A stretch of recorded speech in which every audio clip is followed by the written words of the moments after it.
welcome to this episode of Bullets, Barbells, and Barbecue. I'm your host, Brett. Matt and Chris are still not here. I got Tanner the head here. And we still have Dr. Claire with us from Core Physical Therapy. Hi. And Straight to the Core podcast. Yes. Check that out. We have our show partners, Elite Nutrition Omaha. Check them out at Elite Nutrition Omaha. Use code B3 at checkout for 10% off. Go to the store and yell B3. Get a free shaker. We also have Rosewood Block. They make the best cutting boards and barbecue, fully customizable, or just some really cool ones they have in stock. Use code B3 at checkout there for 10% off as well. No free shaker there. No free shaker. No free shaker from Tanner. Yep. Normally we do our check-ins. So we're just going to kind of do a check-in of, we had the Ed Coan Classic last weekend. We had Ed on the podcast beforehand. And Ed helped me set up a plan for my 300-pound strict press. Yeah. So if it doesn't work, this just means that Ed doesn't know anything about lifting. Actually, it's probably more Tanner's fault. Yeah. I mean, it's probably way more my fault, but I did listen to his plan now, so we have it set up in place. Overall, I thought the meet was pretty solid. We had weigh-ins Friday. We kind of got streamlined enough. We came in Saturday morning at 6. Yep. And we had it set up in probably the main setup, the computer stuff we were messing with, but we had them set up in, 45 minutes? Yeah. Tanner came in, helped set up, Matt and Drew. We kind of hustled through that, and no injuries. The meat ran smooth. It was super smooth. And the last deadlift said, because we use Lifting Cast, which if you use Lifting Cast for meets, or if you don't, you should. And the other part of that, don't be a fucking scumbag, because you pay the guy afterwards. If you do pay them, it uploads everything to the cloud so you can access it from anywhere. And I think it's like $1.25 a lifter or something like that. You pay the guy, and it's only the lifters who compete. You know, if you have 50 sign up and 10 don't show up, you only have to pay for 40. But they do a lot of work on that page, and I've heard stories that people stiff that guy, or guys, or whoever. That guy should just charge ahead of time, and if they don't show up, fuck it, it's $1.25 a piece. It's not like I literally pay. We have the meet on Saturday, Monday. It's one of the first things I do when I come in. I fucking pay my bill because stupid. As a competitor, then I very much like Lifting Cast because it keeps track of things as it's going. It forecasts, as soon as, and it keeps track of first squat. So it had last deadlift was logged at 2:00. So I think next year we're going to keep it between 30 and 40 lifters. That is it. So you're either in or you're not. I had a drink in my hand, not the pre-deadlift drink, but an actual drink in my hand by, I believe, 1:30. Because we did the 3 flights. But yeah, it went smooth. Gave away like $5,000. Gave away some belts. Had some good lifts. Man, I was looking through the first flight with the ladies in it.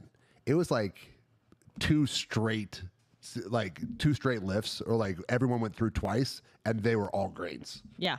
Like that is a nice thing is if you have somebody competing so good, and you can't be here, we don't stream it, but Lifting Cast streams the results as the meet's going on. Yep. You can look at forecasts because we do a Wilks to find it. Now, obviously, I had, I think, 6 girls competing. I see it from my side, but Claire actually competed. Claire took second. Thank you. Yep. To her teammate Ludi, who, I mean, anybody who's been around and seen Ludi, she's kind of just a monster. Like she's hard to compete with. I mean, she's only been beat one time. She's only been beat one time, and it was not a drug-free lady that beat her, and that's fine. We don't drug test, but Ludi's won 4 out of the 5 Ed Coan meets we've had. She's got a collection of belts and money and. So, what do you, from the competitor side, good, bad, and you can tell me, we've been friends for a long time, the good, bad. No, what do you think? I'll be the first person to say that I was a little nervous with 3 flights because I thought, oh gosh, that's quick. And if you're a male listening and you have not ever thought about the female perspective, this is not a diss on males when they're competing, but like men tend to be a little more pokey when it comes to like the actual routine of lifting, and women are very much like, where am I in the lineup? Okay, I'm third. Like, I know who's in front of me. I know exactly when I need to be wrapped. And like the women flights just tend to like kind of flow a little bit faster. And so I will be the first person to admit that I was nervous about that, of like, oh, okay, best case scenario, I'm going to have like 11 minutes between squats, but it was perfect. I would say it was like spot on. It was I felt like I had plenty of time to recover, but not so much time that I felt like I was just kind of like wandering around in between lifts. There was plenty of time. Dennis always runs a great platform, so there was plenty of time. I didn't feel rushed when it was time to actually come up and lift. So there was plenty of time to be prepared for each lift, but it wasn't that I was just like moping around. Having 3 flights did give you the time that, you know, you could sit, you could eat, you could rest up, listen to some music, relax, and then before you had to turn around and come back and. But you didn't get like cold and tired. No. But sometimes when there's too much time in between, you're like almost taking naps. Right, and then you have to like go warm up again. Yeah. I mean, I had an ungodly amount of caffeine that day, but aside from that, then it was good. You had time to relax, you had time to stretch, you had time to like recover from what you just did before you had to go warm up for the next one, but it wasn't so much that you were laying around like feeling yourself kind of get like tight and stiff and sore and so I think for the spectator point of view though too, I think keeping it moving that way. Mm-hmm. And then, there's always something going on. Yeah. And then we did like once the equipment was reset for the next, so we did like a 10-minute break between squat and bench and deadlift. And Benika would start the timer once the equipment was set. So the spotters and loaders got a chance to go to the bathroom. And then we tried to time the food for the intermissions. So it gave people something to do. Because that's the other part. I mean, I always want to make sure the lifters have everything they need, but you want to make sure the spectators. Yeah. And then now, because you I were had kind a of. hot dog. It was delicious. Mark had several hamburgers. Yes. Yeah, yes. You were kind of a spectator, Tanner. You were a sponsor and a spectator, but you knew a lot of people, which helps because it makes, to me, the more people you know competing makes the meet move faster. Exactly. But what do you think as a spectator? Well, I just love your setup with all the screens and everything else, except for, God, you know, like when you realize you're getting old and you're like, hey, what does that say on the? Yeah. Oh. Oh yeah. God. Like we had a moment or two where I was like, is that 345 or is it? And that was kind of my bad. After we were going, so we have like a 75-inch TV, I think that is, that we have the numbers on for the crowd to see. And I usually try to make that bigger, the weights bigger with the names. But then in the back, so I have TVs in the back for the lifters so they don't crowd up other areas. But then it like makes it too big for those screens. Oh. So I got to like play a balance So game maybe between. I'm not so blind. Yeah. Is that what he's saying? Yeah. So, but I probably It's could have not made just I probably could have made the weights a little bit bigger, and it's just I gotta always remember to do that. But yeah, because if I do it, then I go to the back screens and it's like half the shit's like not on the screen. Yeah. No. So I try to have that all. Well, at that point in time, it's probably more important for the lifters to know what the numbers are than for us. Make sure that their numbers are right. Yeah, I just think having that, like I said, lifting cast is so easy to use, and the way we can set it up so.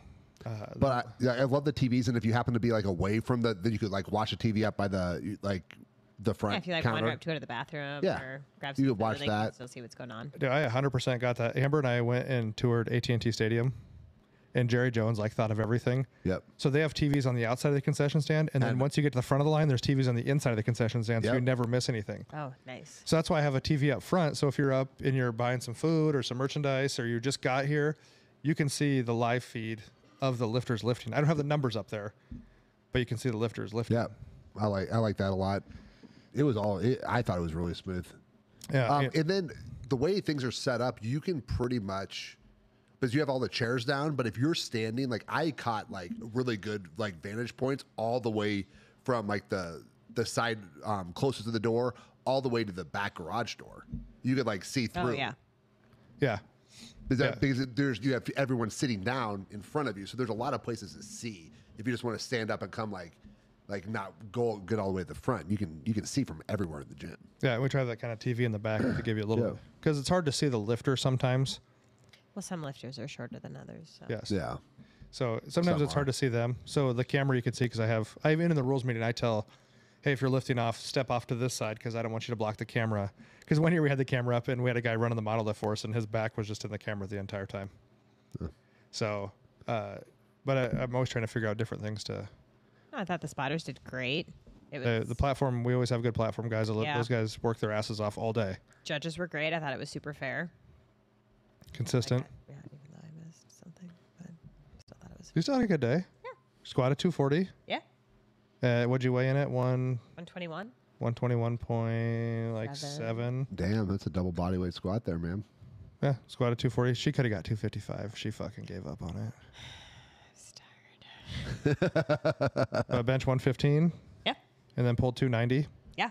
She could have done 300. Yeah, probably. If I would have gave her the same talk a little bit earlier that I gave her before that 290, I think it would have worked. Okay. We had a little. Come to Jesus meeting back there. Not even that. He just told me to stop sucking. Oh. Claire It's is very succinct. a lot stronger in her body than her head gives her credit for.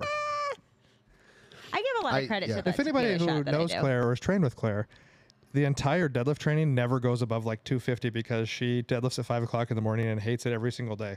So her opener, actually her last one, her opener is the heaviest pull she's pulled all training cycle. Because she and it's like no big deal. She'll just like fucking pull it and go. Which, okay, like do this tomorrow morning. When you first wake up in the morning, right? Like you're literally, your eyes just open. Either your alarm goes off or you wake up naturally. Like try to make a fist. Okay, you can't, right? Like your whole body is like, that's not how. Get out of here. You drove like 20 minutes to get here. You've had some You've caffeine. been up for an hour by the time you've been. No. Oh gosh, no. She trains at 5:08. Well, they get here at 5:15 to 5:20. Okay, and what time do you get up? The alarm goes off at like 4:15. Okay. I don't get out of bed until probably about the time I should be leaving. I get the on my way text. We get in the group. All the time. The best part is when somebody else is late that I train with, and they're like, "Oh, sorry, I'm running behind." I was like, "Same." Yeah. Yeah, I thought overall, I think, I don't know anybody who didn't have good numbers that day. I mean, I talked to a lot of the lifters. I mean, there was a lot of, maybe not necessarily PRs, but real competitive numbers that they haven't hit for a while. Yeah. This has nothing to do against any meet or any rules or anything else, but I feel so bad for people when they miss on like a command. Yeah. You know, like when someone steps in on a squat too early, I'm like, oh, that is the most. But you know, the nice thing is unless it's your third attempt, I always tell everybody, who cares if you miss, don't try not to miss a command. Yeah. But if you do, who cares? We'll still go up. Yeah. I'm just basing on how the lift went. Yeah, exactly. Or like someone who misses. The worst is if they just get crushed. Yeah. Like you see somebody take an opener and you're like, whoa. As a competitor, let's say the worst part is when you miss a lift. Probably mostly deadlift or squat, but like if you miss a lift, well, probably squat the most. Like you go down, it just buries you, and then you stand up, and it's like 3 red lights. Well, no shit. Thank you for phoning that one in. I understand. At least they don't yell, no lift.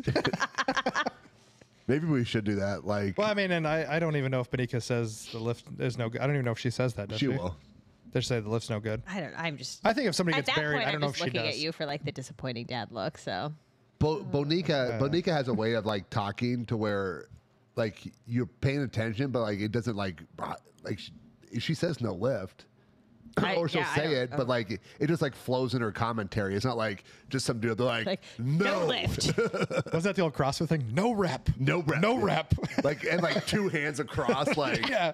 like Yeah, you just fucking loser. Continually crushing your soul over and over. No rep. But you know, I've done meets where it's been a slightly smaller venue, and I've done meets where like from a lifter stage platform standpoint, and I've done a meet like I did the Dubuque meet where it was a little bit of like a bigger, like you were actually on a stage, and I have to say this like sweet spot in the middle is probably my favorite, where like you're close enough to Ed that you're like, shit, I'm deadlifting staring Ed in the face, right? Like he's not really giving me a command. He's like, pick up the weight, do it, do your Go thing. when you're ready. Right. There's no command, but it's not so close. Like we did a meet.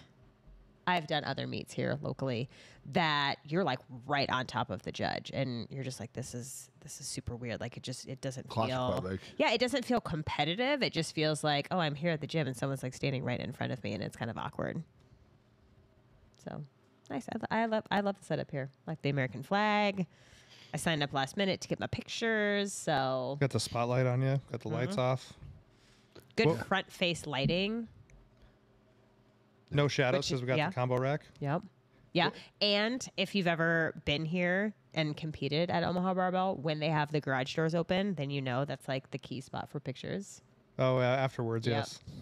For the love of God. Because you got to let the smoker smoke in, you know what I mean? But the smoker did start on fire again this year, so we might have to rethink the food idea next year, how we're going to prep it. Maybe a griddle. That sounds like a good excuse to get a Blackstone. No, the Blackstone wouldn't be big enough. Sounds like a good excuse to get 2 Blackstones. Because the food's always great. My sister and my mom. Did it catch on fire? Yeah. But my sister was a little less dramatic this year than she was last year. Because the first time was last year, and she was like asking where Matt was at because he's like a volunteer firefighter, and apparently he just carries his fire suit with him. But he should know what to do, and apparently he just went out there and be like, "What do you want me to do?" Well, because I go, just shut it off and close it. Oh, okay. So this year she already knew what to do, and then we just got to re-go and refired up and going. We had to clean Was it it out just a the little bit. grease? Yeah, I think we get the pre-patty Costco burgers. I Yeah. think they're a little bit greasier than they were before. Oh. And I the mean, flash grease point will the flash point of grease is not that high. No, it's not. So if you're running like 350 and up, it just fire. She did manage to save all the burgers, but like 2 that were That's on good. there. Solid. She lost some arm hair. It's fine. So I mean, it's fine. If it's gonna happen to anyone, probably it's best for her because now in her like gradation of bad things that have happened to her. Yeah, I mean, she lost Is her it- house a couple weeks ago. Now it's just Yeah. arm hair. Yeah. It's whatever. That's the fire. Yeah. It's just arm hair. It's not like every single thing that I've ever owned. Yeah, is in like the neighbor's ditch or wherever, Right. or in a different city. Is there anything you like to see differently as a spectator and as a lifter? Oh. I think of like you see people have like the like smoke machines. I feel like that just causes like a No, I think that's stupid. Yeah. No, I don't think so. Yeah. I mean, I don't think so.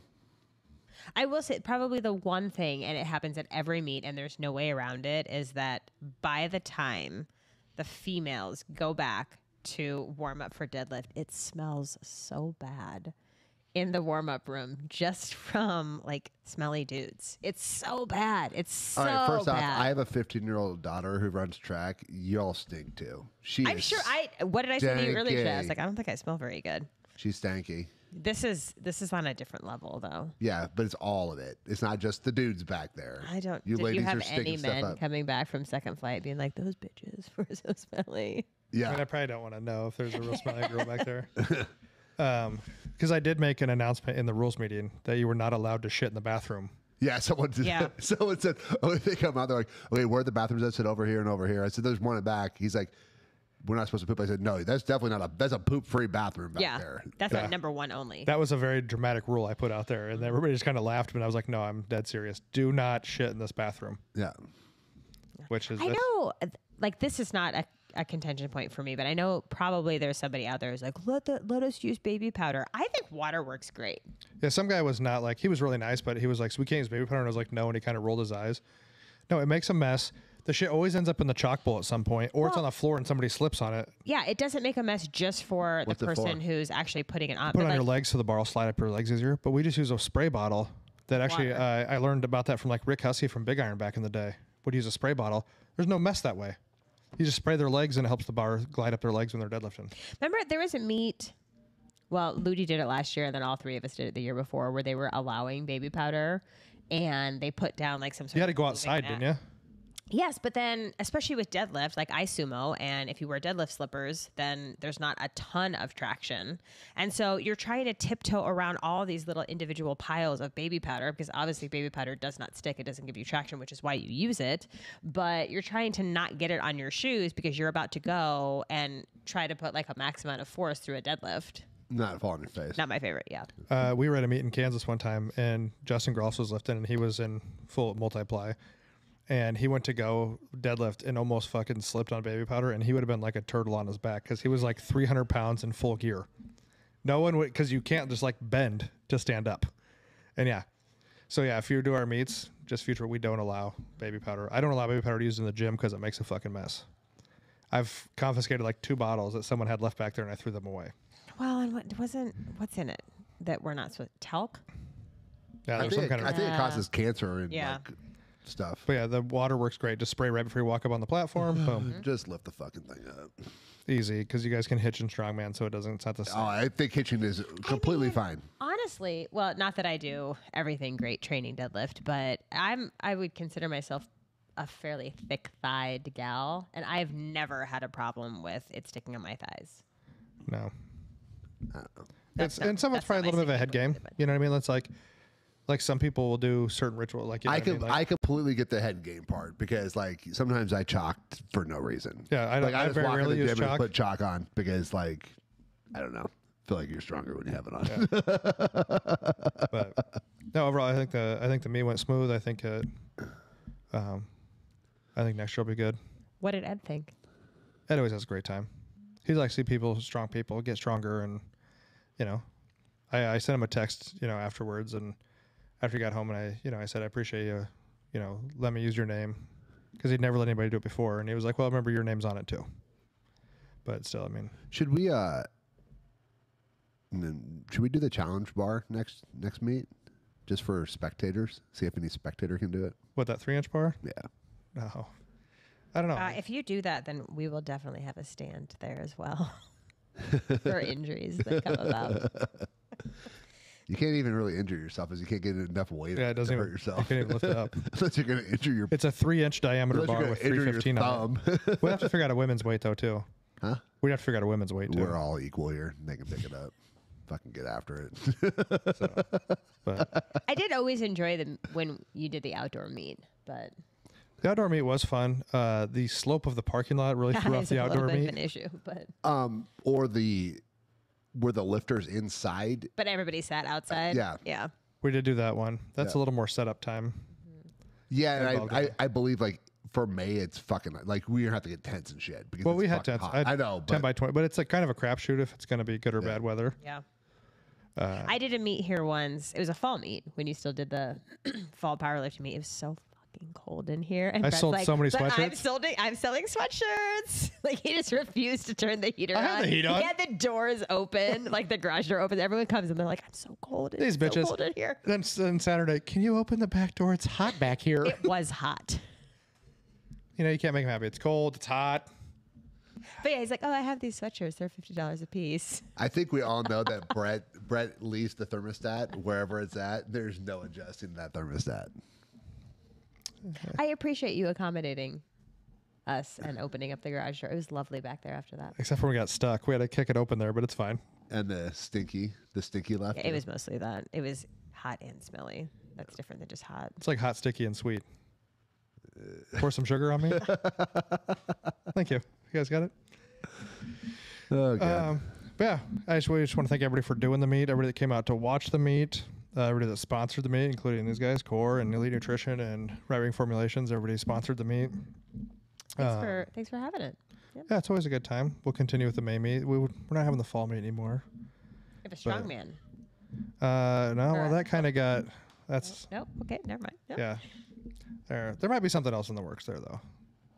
We might have something else in the works on that. We'll figure that out and we'll keep that posted. So, you guys got anything else you want to add? No, it was a good meet. Yeah. Yeah, I love doing it. Yeah, so next year, if we want to do it, it's usually the first or second weekend of May. It kind of depends on when Berkshire is, because there was 3 people that came from New York to do it. We had some people from Chicago. So we just like to have it where it's not during Berkshire weekend, so hotels and travel aren't twice as expensive as they should be. Well, and I don't know, maybe you don't do this on purpose, but like you give away money. And I don't think that that's probably publicized enough. Like you give away money. Yeah, we and I do post it out there, but yeah, I mean, first place, male and female each got $1,500. Second place, male and female each got $700, and $300 to third place.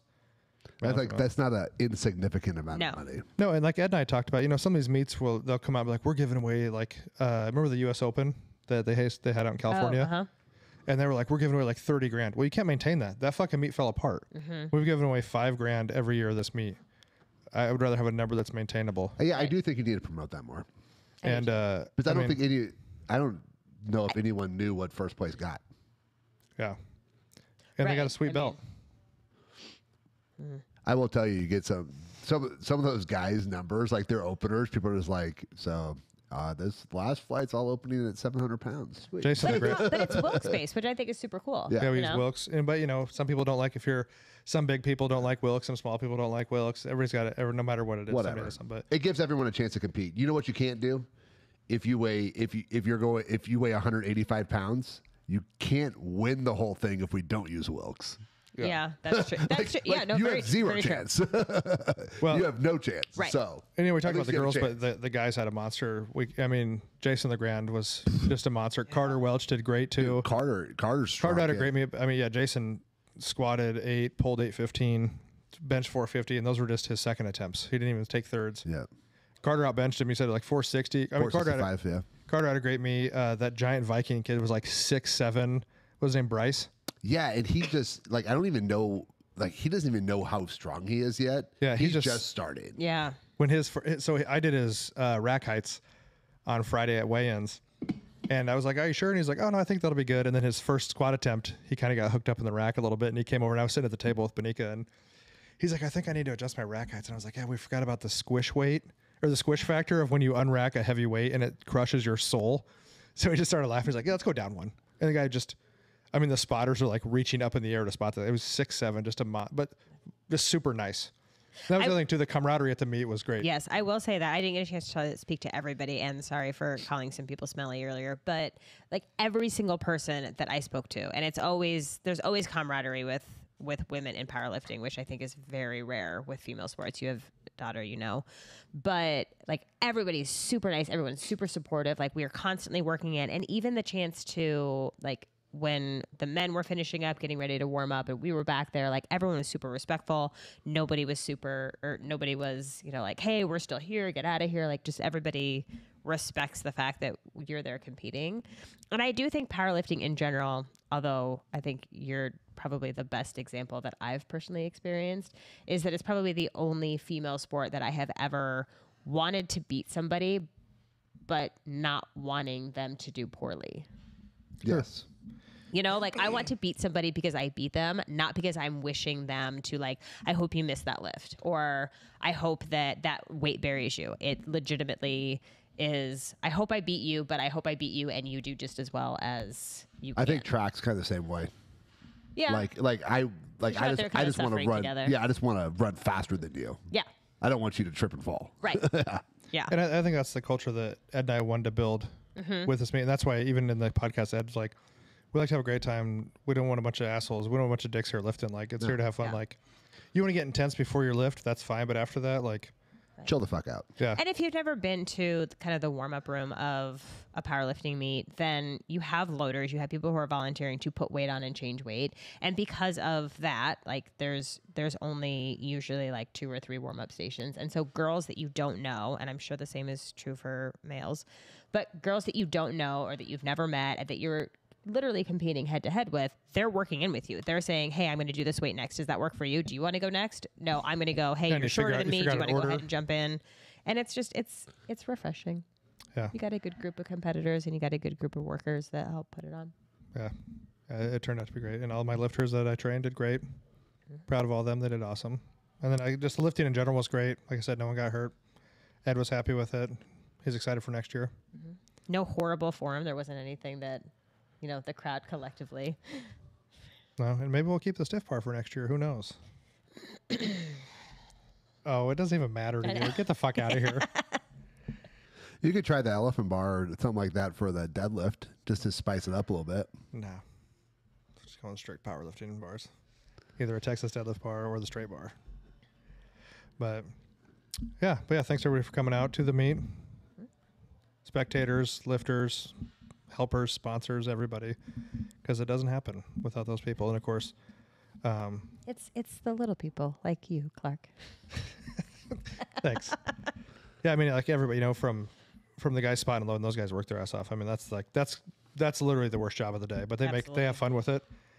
I mean, the platform wouldn't be what it is without Dennis Henson running the platform. He's ran all my platforms, and I tell everybody before the meet, Dennis runs the platform. If he says you're done lifting, you're done. If you're an asshole and Dennis says you're out, you're out. And he just materializes. And Dennis will fight you. That's the other thing too. Dennis isn't just some old guy. Dennis will fight you. But, you know, like, my family out there cooking, Amber's crushes at the front desk. She's always, she's running all over the place, getting people waters, making sure people are checked in, making sure merchandise. My niece is up there helping her sell everything, whatever. But yeah, we appreciate everybody that comes out and helps with that. So does Ed. I know he doesn't always get to tell everybody about that. And, but yeah, we'll plan on next year. And we appreciate you guys listening. Thanks, guys, for coming out to support the meet, supporting the podcast. Like, subscribe, share, follow, and try to be a little less shitty every day. Thanks, guys.